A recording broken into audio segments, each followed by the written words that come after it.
मैं Amardev Singh, senior vice president research eight angel one, आपका market यात्रा की इस एपिसोड में स्वागत करता हूं। आज मैं जापानीज़ बेरिश कैंडलस्टिक पैटर्न्स के बारे में बात करूंगा और इनके जो मोस्ट पॉपुलर पैटर्न्स हैं उन्हें आप कैसे आइडेंटिफाई कर सकते हैं और उनसे कैसे आपको ये सिग्नल मिलेगा कि मार्केट में अब एक डाउन ट्रेंड शुरू होने वाला है, उस पर हम बात करेंगे।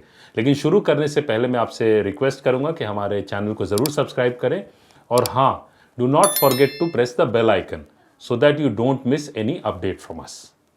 तो आज मैं जापानीज़ बेरिश कैंडलस्टिक पैटर्न में बेरिश एनगल्फिंग पैटर्न के बारे में बात करूंगा।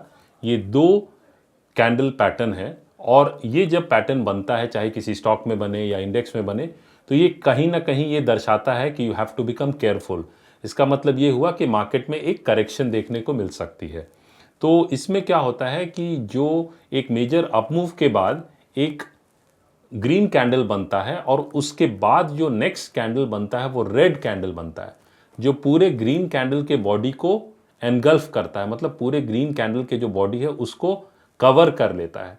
तो इससे जो है वो बेरिश सेंटिमेंट्स बनता है और जनरली हम ये देखते हैं कि उसके बाद मार्केट में एक करेक्शन या फिर कंसोलिडेशन देखने को मिलता है।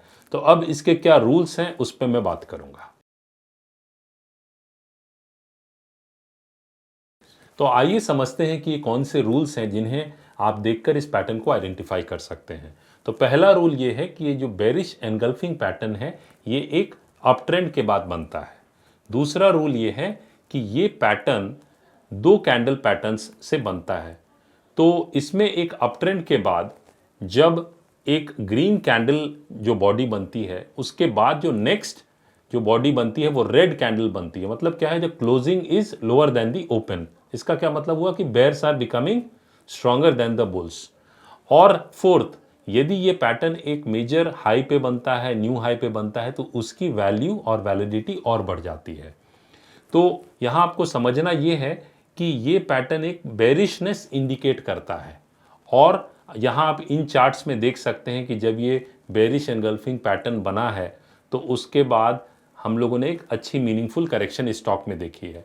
और यहाँ आप देख सकते हैं कि बेरिश एनगल्फिंग पैटर्न बना है और उसके बाद वो स्टॉक कंसोलिडेट करता है और उसके बाद वहाँ से एक करेक्शन आती है। तो जनरली आप ये देख पाएंगे कि जब भी ये बेरिश एनगल्फिंग पैटर्न एक मेजर रैली के बाद बनती है, मेजर एक अपमूव के बाद बनती है, तो वो जो ट्रेंड है, अप ट्रेंड है, वो कहीं ना कहीं ब्रेक हो जाता है और वहाँ से हमें एक सेलिंग प्रेशर देखने को मिल सकती है। तो जापानीज कैंडलस्टिक पैटर्न का ये एक फ़ायदा रहता है कि they are early warning signals. तो ये आपको अर्ली वार्निंग एक सिग्नल दे सकता है। तो जब ये पैटर्न बनते हुए आप देखते हैं, चाहे आवरली चार्ट पे आपने देखा, डेली चार्ट पे देखा, तो क्योंकि एक मेजर रैली के बाद ये बन रहा है और कहीं वो पैटर्न एक की रेजिस्टेंस लेवल के आसपास बन रहा है या मेजर एक मूविंग एवरेज के आसपास ये पैटर्न बन रहा है, तो इसकी वैल्यू और प्रोबेबिलिटी ऑफ सक्सेस बढ़ जाती है। तो आप क्या करते हैं कि जब वो रेड कैंडल जो बना बेरिश एनगल्फिंग पैटर्न का, जो सेकंड कैंडल है वो बना और उसका लो टूटता है, तो वहाँ आप एक सेलिंग अपॉर्चुनिटी देख सकते हैं और जो हाई ऑफ द कैंडल है उसके ऊपर आप 0.5 to 1% का एक स्टॉप लॉस लगा के पोजीशन अपनी बिल्ड कर सकते हैं और वहाँ से रफली 2 टाइम्स आप नीचे अपना टारगेट रख सकते हैं। बट आपको टारगेट रखते समय ये देखना ज़रूरी है कि नीचे वो कोई मेजर सपोर्ट के नीचे आपका टारगेट ना हो। तो इससे क्या होता है कि you get a very good opportunity of identifying where to sell a stock. साथ में आप सपोज RSI यूज़ करते हैं, स्टोकेस्टिक्स यूज़ करते हैं, वो भी यदि ओवरबॉट जोन में है और उसके बाद बेरिश एनगल्फिंग पैटर्न बन रहा है तो उसकी वैलिडिटी और बढ़ जाती है।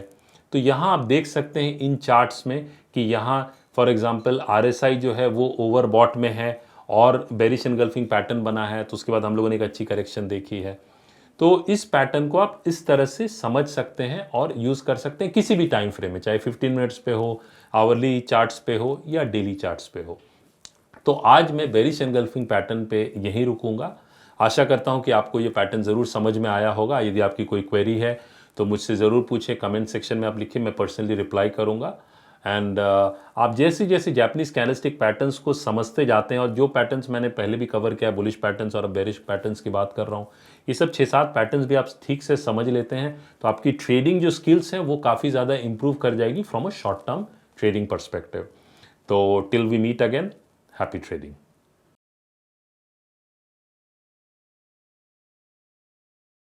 Investments in securities market are subject to market risks. Read all the related documents carefully before investing.